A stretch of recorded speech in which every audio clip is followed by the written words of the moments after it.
আজকের আলোচ্য বিষয় অষ্টম শ্রেণীর কোষে দেখি 10.2 পেজ নাম্বার 104 1 থেকে 9 পর্যন্ত। যদি কোনো অঙ্ক তোমরা করে না থাকো তাহলে ডেসক্রিপশন বক্সে যাও, সেখানে লিঙ্ক দেওয়া আছে, সেখান থেকে দেখে নিও। আজকে হবে 10 থেকে। 25 জন কৃষক একটি সমবায় সমিতির 2400 বিঘা জমি 36 দিনে চাষ করেন। তাহলে সমিতি একটি ট্র্যাক্টর কেনায় দেখা যায় অর্ধেক পরিমাণ জমি, অর্ধেক বলতে ছিল তোমার 2400, তাহলে 24-এর অর্ধেক কত হবে? 24-এর অর্ধেক হবে 1200, তাহলে 1200 বিঘা জমি 30 দিনে চাষ করা যায়।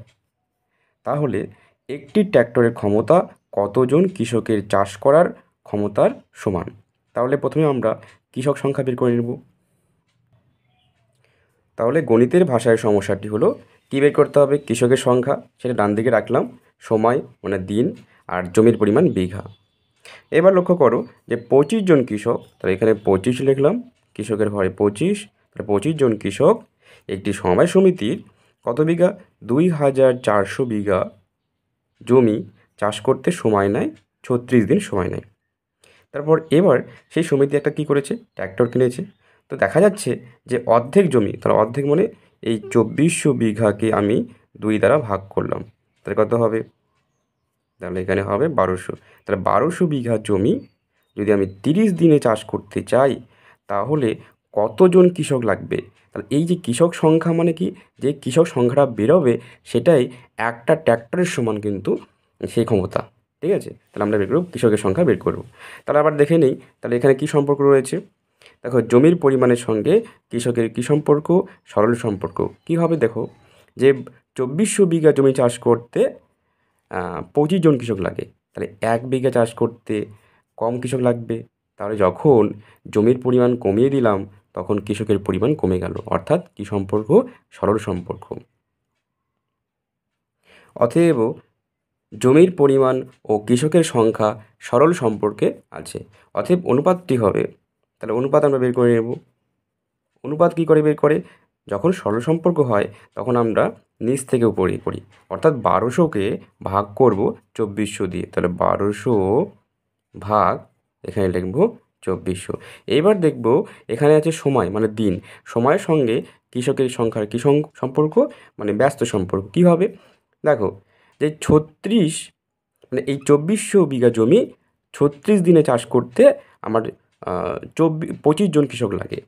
তাহলে যদি আমি এই 2400 বিঘা জমি একদিনে করতে চাই, তাহলে আমাকে 2400 বিঘা চাষ করতে একদিনে যদি করতে হয় তাহলে কিন্তু 25 জন কৃষক সে করতে পারবে না, মানে আরও বেশি জন লাগবে।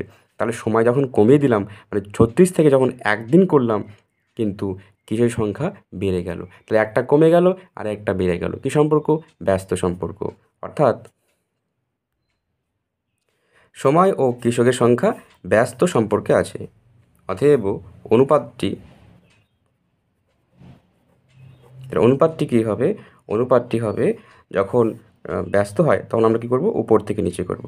সরল নিচ থেকে উপরে করেছিলাম, ব্যস্ত হলে উপর থেকে নিচে, অর্থাৎ 36কে ভাগ করব 30 দ্বারা, 36/30।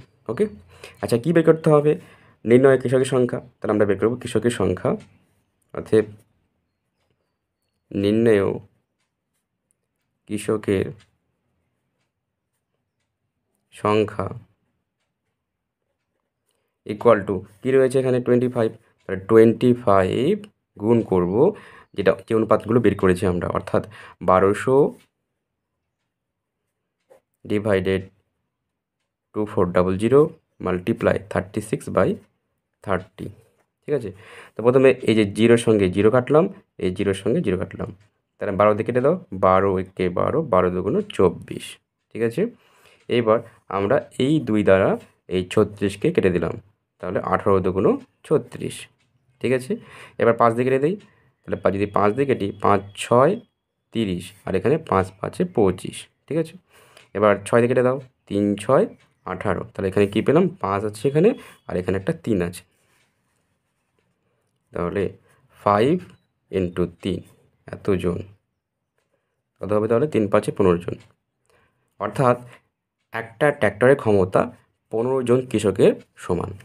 ঠিক আছে, তোমরা ভালো লাগলে অবশ্যই লাইক করো, কমেন্ট করো এবং শেয়ার করো। তাহলে উত্তরটা কী হবে?